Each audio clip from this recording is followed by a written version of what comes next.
Hello everyone, I'm the Nerdy Fool and welcome back to Baldur's Gate 3. We have finished up with the House of Grief, or the Cloister of Somber Embrace. We've explored everywhere, killed almost everyone, but we're letting Nocturne live as well as, of course, Shadowheart's parents. And now we are making our way out. I assume once we get out of this cloister, we'll reach the actual House of Grief, which is sort of their cover house, or cover temple, whatever. And I'm curious to see how things there go. Like, are the people that work on the surface level going to be okay with us? Are they going to attack us? Do they know that we killed everyone down here, and are they cool with that? I don't know. This might lead to a fight.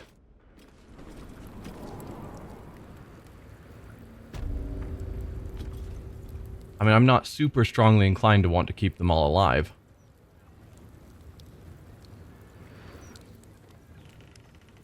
Right, that's the way down. This is the way out.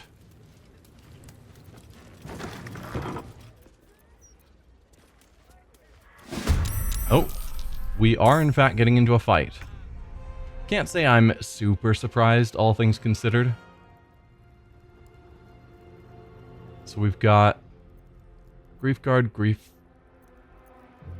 two Grief Guards, Moran and Miri. A level 7 and 3 level 4s. You all are super dead. I mean that in the nicest way possible. But yeah. First of all, Varric, you need to get out of the way. Anyone in armor? So that I could get advantage. Yes. She's the one that would be most ideal to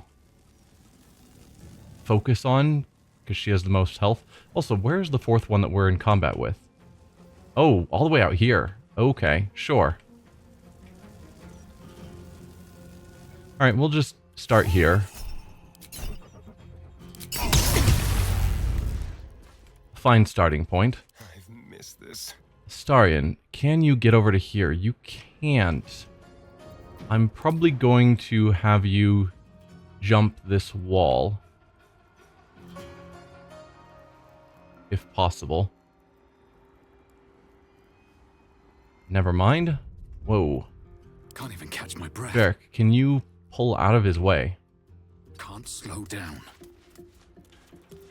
Then Astarion can hopefully get a little bit closer before he jumps.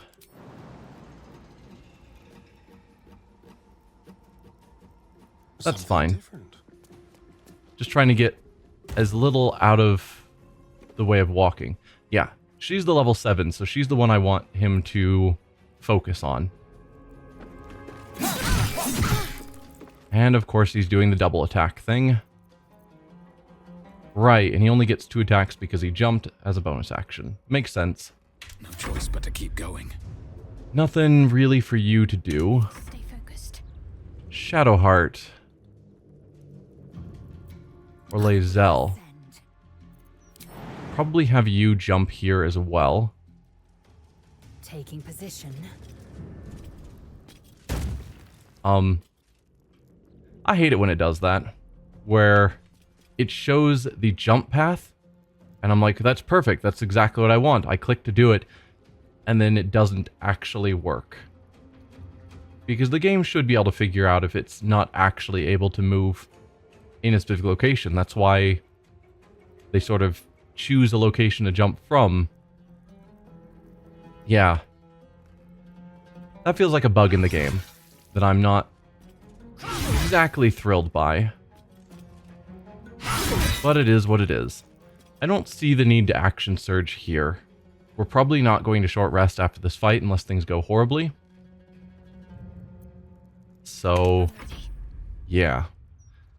13 damage. 8 to 18. There's a reasonable chance. Yeah, try and finish him off. And yeah, Divine Strike Poison. That's not a spell, is it? Part of me thinks it might be. It's not showing it. Is it just a free D8? I've never actually paid attention. Okay, it is not a spell. It's just an effect that she can choose to apply. Okay. Yeah. Let's have you pull back as well. Lae'zel, let's undo your end turn. And have you use your turn to start moving. Need to act fast. Starian's probably going to take some hits, which isn't great. Darkness on 4 targets. Darkness is fine.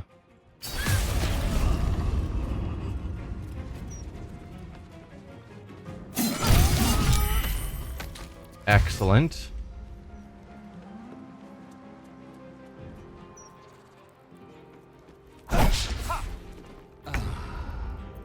So did you get... It looked like he made 2 attacks with his attack of opportunity, which isn't how that works. So... Marie cast Darkness, yes. Attack of opportunity. So he used his main hand and sneak attack.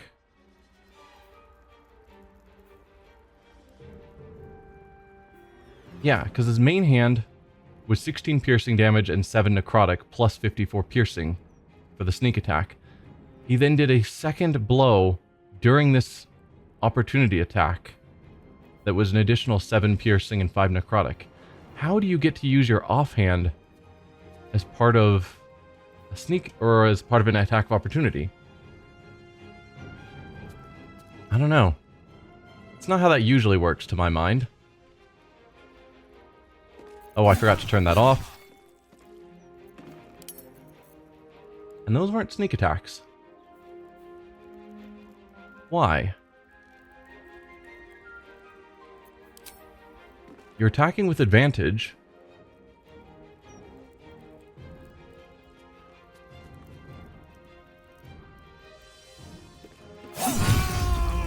There you go.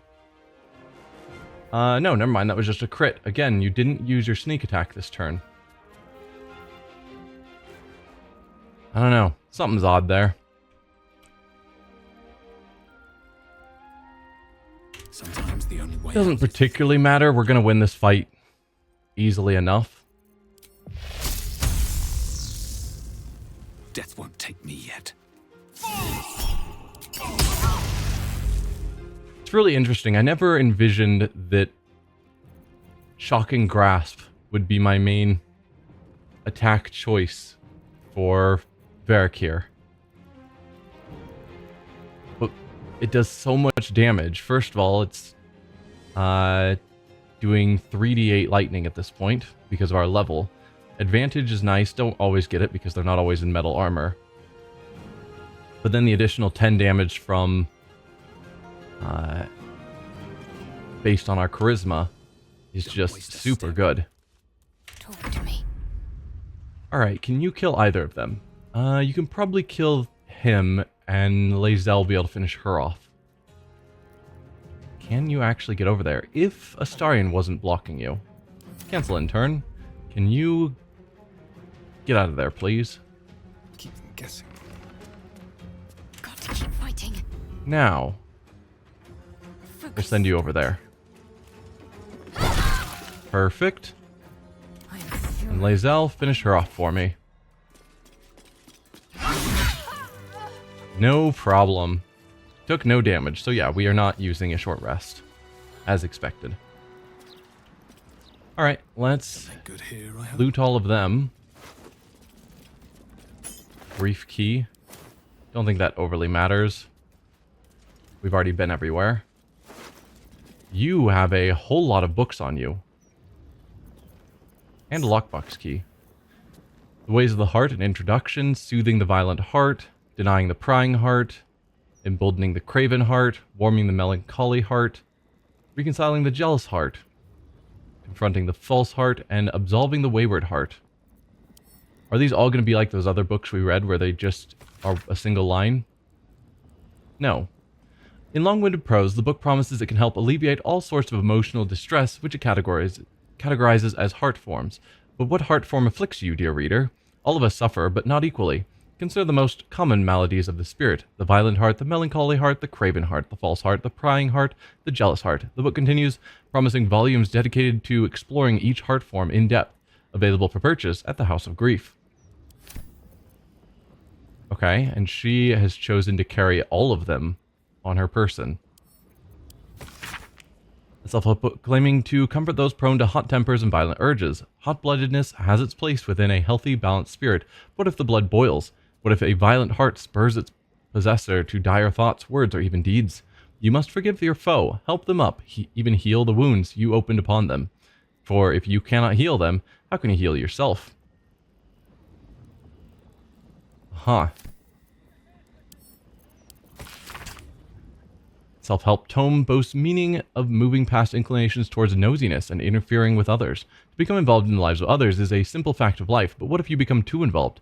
To vicariously sup upon the joy, sadness, and secrets of those around yourself points to a sickening emptiness in the heart. You must fill it with life and feeling of your own, even if it hurts you, even if it poisons you. Otherwise, you will remain an empty vessel. That is not what I would expect from the teachings of Shar. Fill your life or your empty heart with life and feelings of your own.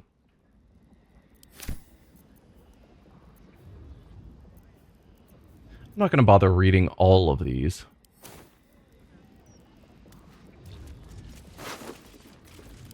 Okay, you've got nothing of interest, and you will likely also have nothing of interest. Yeah. And then there's stuff here This book is worth 500 gold? Not be cursed. That we didn't look at before.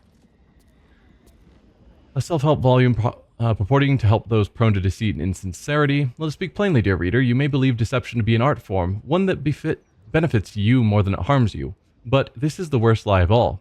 The self-deception that shall one day be your ruin. But how can you break the cycle? It can prove difficult to speak the truth when lies come so easily. Instead, perhaps, do not speak at all. If you cannot be honest, then at least you can be silent. The book continues on at great length, suggesting treatments pioneered by the House of Grief may help should self-improvement fail. Were all of the books worth 500 gold? Yeah. Are all books worth 500 gold? No. I was going to say, that seems like a lot. Books are typically 14. Well then, we may actually read these at a later point. I doubt it, though. They all seem to be pretty similar, but they're certainly valuable enough I want to grab them. Do you have like a chest or anything that we didn't steal while we were here? Cloister budget. A detailed budget breaks down the cloister's income and expenditure. In one column are listed items such as donations, book sales, and profits from sale memories. The next column includes supplies, bribes, and informer fees, poisons and rare substances, and more. Next to the paltry offering in the income column, an angry note has been added in elegant script. Unacceptable. The Dark Lady's Church cannot thrive on crumbs. Do better or be replaced. Yeah. I mean, I guess if they're trying to support all of their activities based on book sales, and they can somewhat control people's minds, maybe it makes sense that they've got a bunch of 500 gold books. Client list. Ulrich Whitmirth, Melancholy Heart, paid in full and referred for unburdening. Elivir Sunbury, Craven Heart, paid in full, then backed out, partial refund. Ludwig Krumps, Jealous Heart, paid in full and referred for unburdening. Jackrell Iron Thumbs, Prying Heart, paid in full, had an adverse reaction to the mapping of the heart and fled, no refund. Marco Crean, possible false name, Curious Sort, not local, by accent. Black hair, pale complexion, Prying Heart, paid in full with unknown gold currency, and was referred for unburdening, but fled. Interesting. Mother V has ordered we seek out this Marco Crean if possible. During his mapping, she detected thought and memories of strange lands and unfamiliar people, fixated on a sword, or possibly a Zord. Mother V's interest was piqued. She wants that in mind. Update, the trail's gone cold. It is as if he vanished entirely. Leona Frostley, Violent Heart, paid in full and referred for unburdening. Arvez Silvermount, melancholy heart, paid in full and referred for unburdening. Become our friend. An application form inviting members of the public to become a friend of the House of Grief. Several tiers of donations are outlined. In return for benefits such as having your name listed in the thanks section of their next publication, bespoke calming tonics, a plaque in your honor, and even a complimentary session to be unburdened of your woes. The amount of gold starts modestly but soon climbs to staggering amounts. Elixir of Necrotic Resistance and Elixir of Battle Mage's Power. 3 Arcane Acuity. Cool. I think that's everything of note in here. On my way. Inner Peace, the Path to Perfection. A self-help book suggesting all depressive woes can be cured by drinking the oil of freshly grown olives. Sure. Kind of want to keep exploring the local area. Don't mind if I do.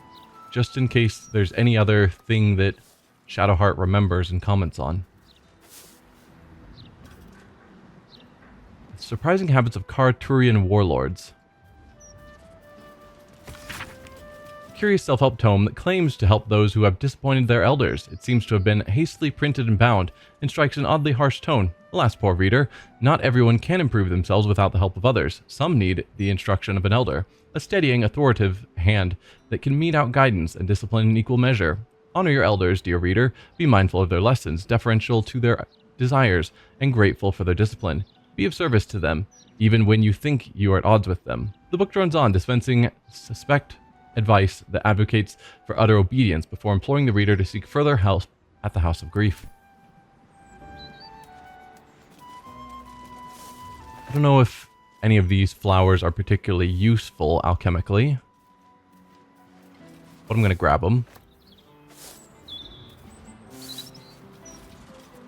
There is a back area over here.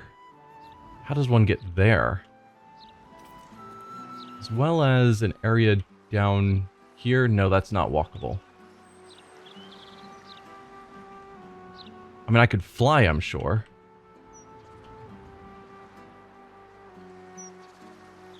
Is this a doorway?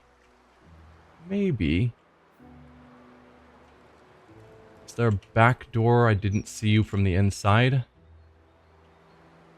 No.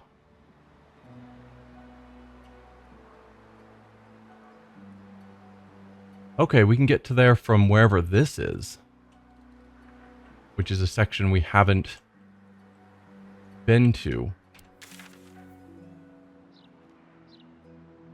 Yeah, I thought we were basically at the end of the city, but maybe not. Or maybe that's not actually somewhere we can go. Let's use fly. Not enough space. Okay. No, that's not a real place. Okay. I accept that. That's just decoration to look nice. Not somewhere we can actually go. It certainly looks nice. I was ready to explore it. With that in mind, I guess we are done with the House of Grief. Feel bad that we've got a guy that we accidentally killed. If there was anything we needed protecting from. Lug was probably someone that was mentioned in one of the scrolls on people who've been here recently, but I don't recall. Alright, let's go to camp. See if Shadowheart or her parents have anything to say. We don't need to rest for the night.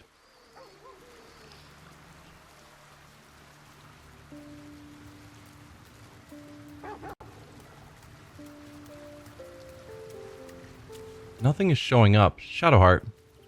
That little hideaway that we found in the cloister. It almost felt like I'd found a piece of my childhood. A childhood I don't truly remember. But remember it or not, I felt right at home there. Surrounded by books and night orchids. Why'd you even need a hideaway? Well, it seemed like based on what we read in the journals, that after she got her memory wiped, she would be extremely frightened and scared, and had a friend to help her out. So probably those were the times she would go to the hideaway. I want to go and spend some more time there. Perhaps that's why you like night orchids. Some part of you remember them from your little sanctuary. Yeah. Maybe. Or maybe I already liked night orchids and I chose that place because of them. The particulars of childhood can grow hazy even if your memories haven't been tampered with. But I felt safe there. I know that much. Well, can you imagine what it would have been like growing up in that place? Endless training, no privacy, facing scorn wherever I looked. I can very easily imagine I needed somewhere to escape to, if I was to survive. Nocturne and I must have come here a lot. We probably had plenty we wanted to hide from. Anyway, I think that little hideaway helped shape who I am, as much as any sermon or training did. Funny, the things that influence you. Yeah.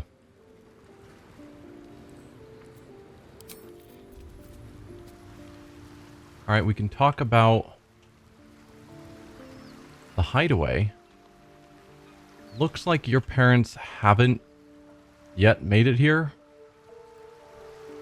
I'm guessing. Oh, never mind. Here they are. What's up for discussion?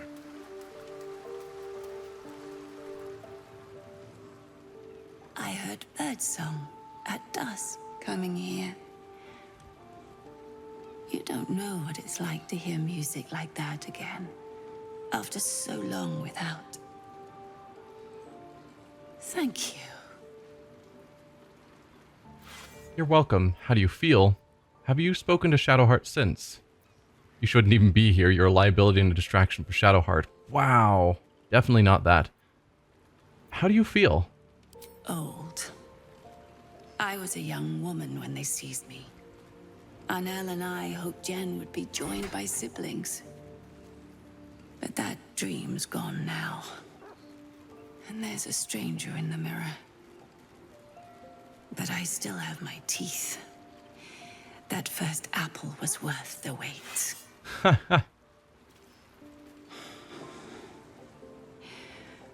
Apologies. Even the littlest thing wears me out. I should rest a little. We'll talk soon, Arnell.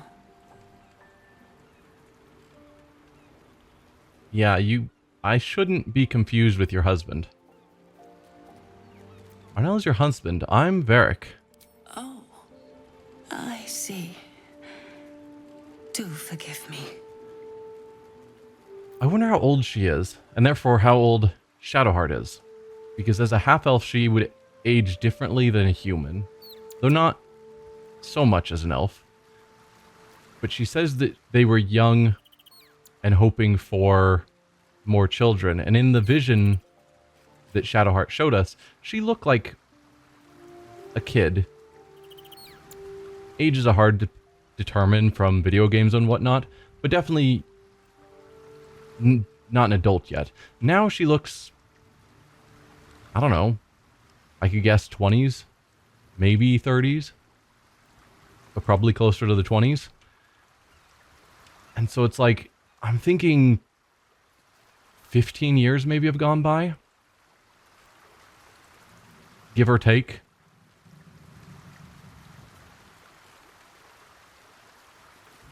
But to go from a young parent, probably 30s, maybe 40s.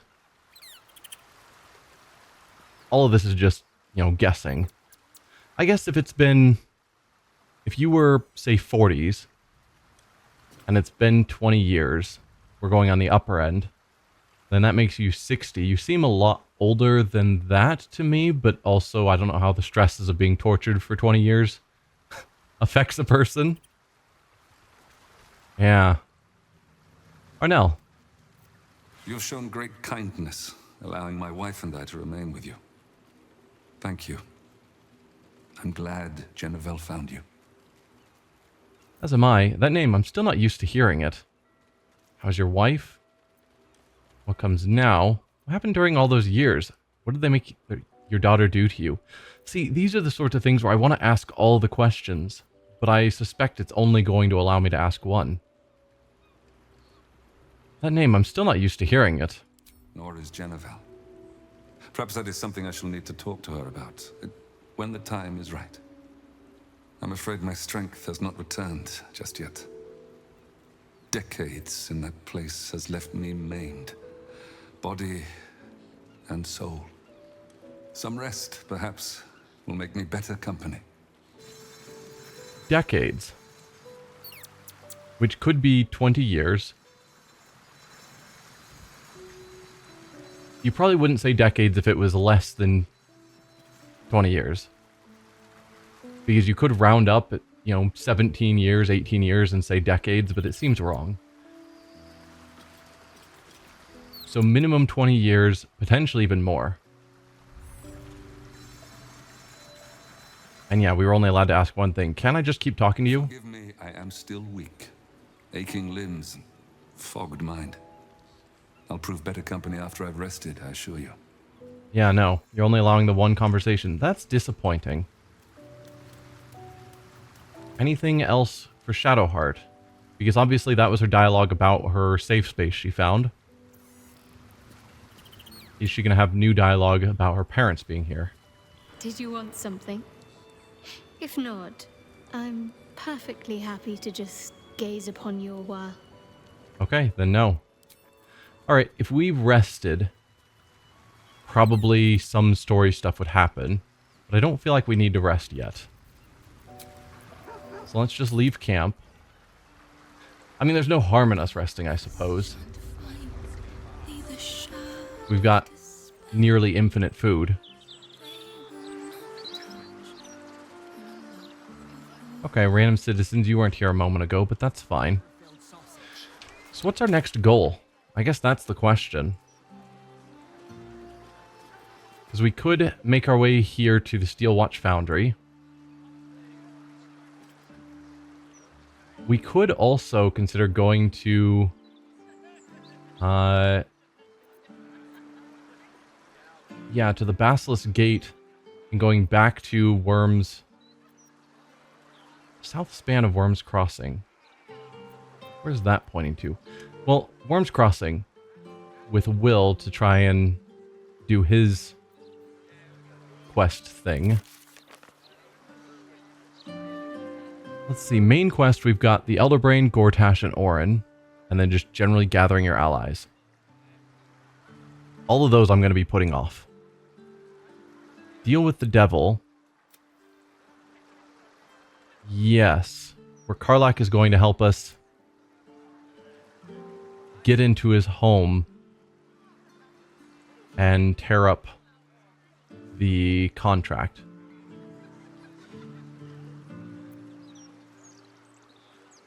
We learn that in the lower city there's a Diabolist named Helsik who helped Gortash open a portal into the Hells. Perhaps she can help us get into Raphael's House of Hope. Yeah.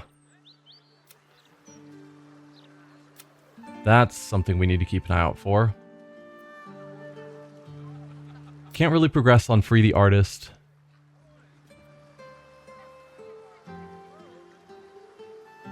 I'm not sure about... The sewers is where Orin's at, yeah?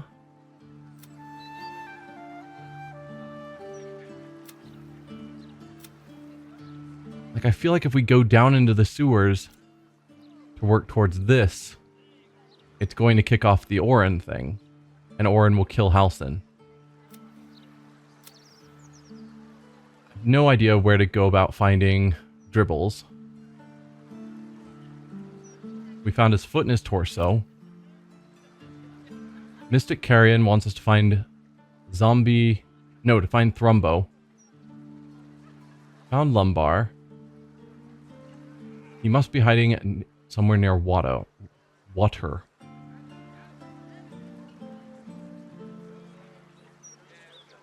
Somewhere in the lower city. 3 other zombie companions. Okay. So we found one. There's got to be 2 more zombies around that we haven't seen. We're supposed to be keeping an eye out for Omelum. Right.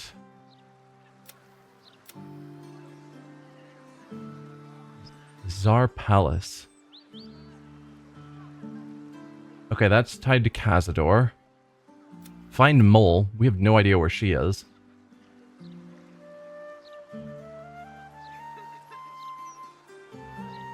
Yeah, we think Mole is somewhere in Baldur's Gate, but we haven't seen her. We did find another one of the tieflings, the tiefling kids who said Mole was here. And Mole was a Thieves Guild person. Probably... It wouldn't surprise me if Mole has gotten in with either the guild or with Minsk, the Stone Lord. Where's the guild? We had a...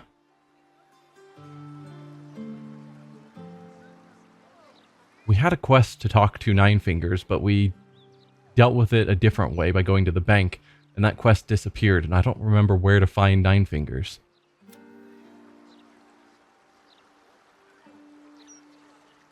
Alright, Karlach's quest is apparently complete. Just that at some point, she has to go to Avernus or die. And apparently Will's quest of the Grand Duke is over. But yeah, with Will we can go to the Wormway. Yankee Warrior. That's waiting on us figuring out how to get into the artifact again to free Orpheus. Search for Minsk. That's going to be going down into the sewers, which we're putting off. Because that's related to Orin. At least I think it is. Probably. Cazador, I should probably do soon. Wizard of Waterdeep. Seize the crown and return it to her. So that's also waiting until we deal with the Absolute.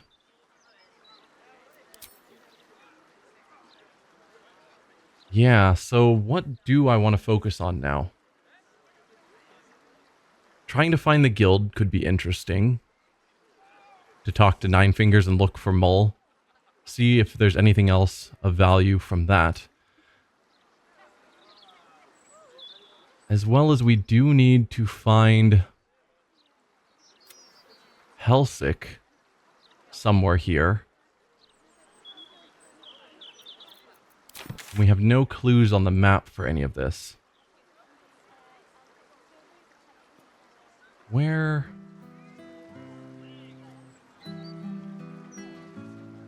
That's probably an opening to the sewers is what it's marking. Yeah.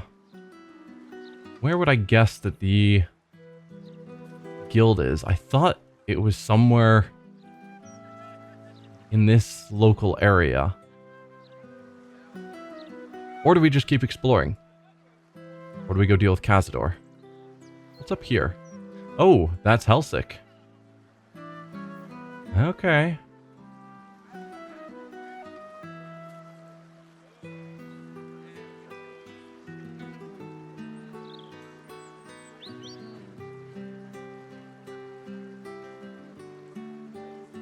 Well, we could go up there. I am wanting to explore more of the city in the hopes that we find our missing zombie friend. Is this all location I can walk? Yes, we haven't explored over here near water. Well, that feels like a mistake as well. Somehow I missed that pathway. Alright, then that'll be the call. We're gonna go over here. And at the next episode...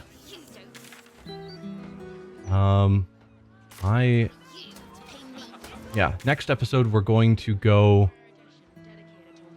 I guess northeast. Gordash has got to be paying the Mount Sink fees. This way.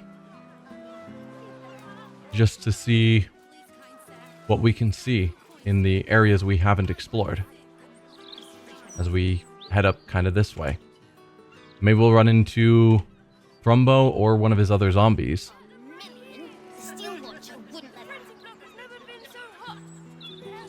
Yeah, that's the plan. Anyway, that was a bit long-winded at the end there, but just trying to figure out where I wanted to go because we're reaching the end of the game, it feels like.